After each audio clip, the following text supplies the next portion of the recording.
How do we measure the progress of a country? Is economic growth alone enough?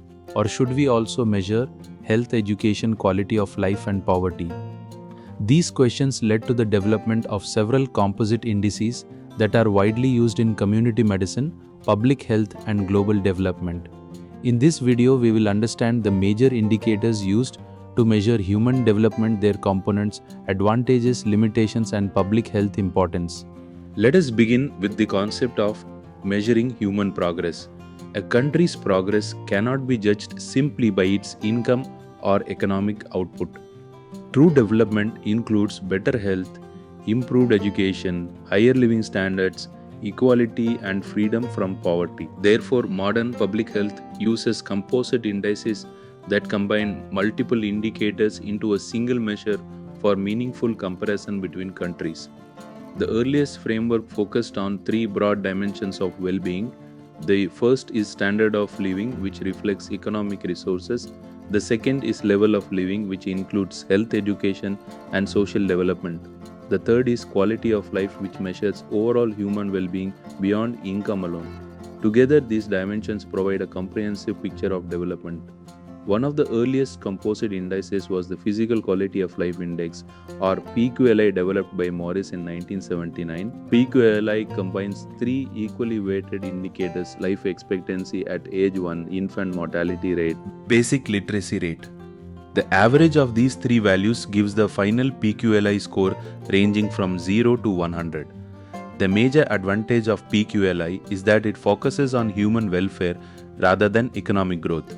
However, it does not include income and therefore cannot fully represent overall socioeconomic development.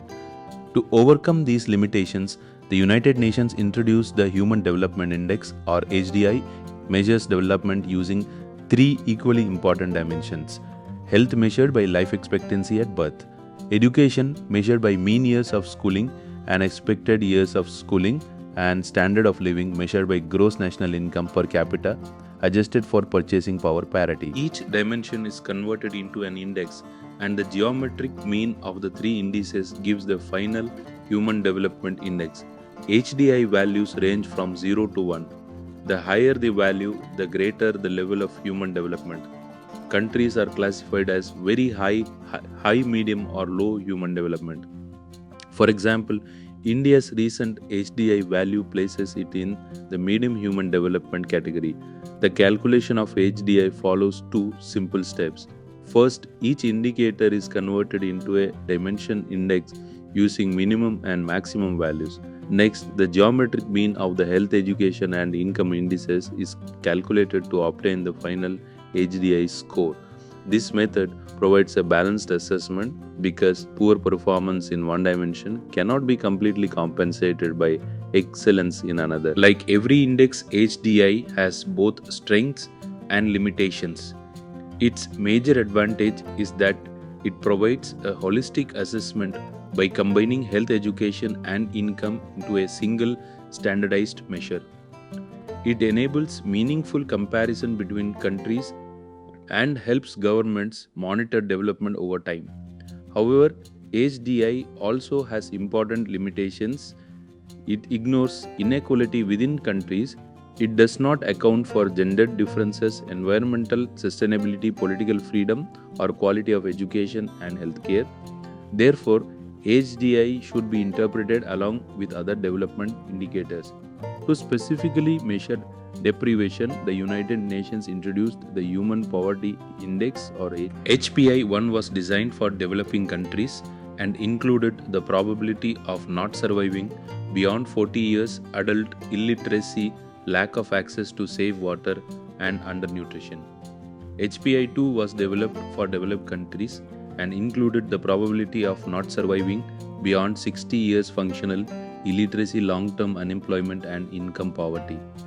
Although HPI was useful, it has now been replaced by a more comprehensive measure called the Multidimensional Poverty Index. Another important area of measurement is gender equality. Three major gender-related indices are commonly used. The Gender-Related Development Index adjusts the Human Development Index for gender inequality. The Gender Empowerment Measure evaluates women's participation in political, economic and professional decision making. The Gender Inequality Index measures inequality in reproductive health empowerment and labor force participation. These indices help identify gender disparities and guide policies aimed at achieving equitable development. Today, the most widely accepted measure of poverty is the Multidimensional Poverty Index or MPI. Unlike income based measures, MPI evaluates poverty across multiple dimensions of daily life.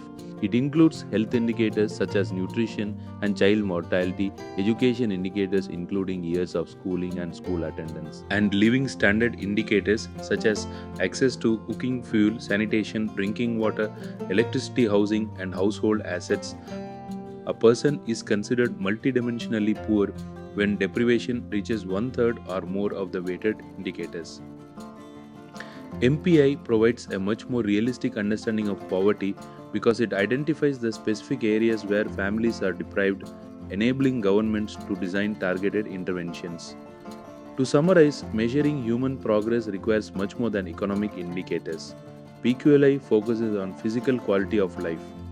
HDI combines health, education, and income to assess overall development. HPI measures deprivation, while the Gender Related Development Index, Gender Empowerment, and Gender Inequality Index assess gender disparities. The Multidimensional Poverty Index provides the most comprehensive assessment of poverty by considering multiple dimensions of human deprivation. Together, these indices help governments, researchers, and public health professionals evaluate development, identify vulnerable populations, and formulate evidence-based policies for improving the health and well-being of communities. If this helped you understand development and poverty indices more clearly, hit like, subscribe for more easy to understand public health and epidemiology videos, and leave a comment telling me which community medicine topic you would like me to explain next. Thanks for watching, and I will see you in the next video.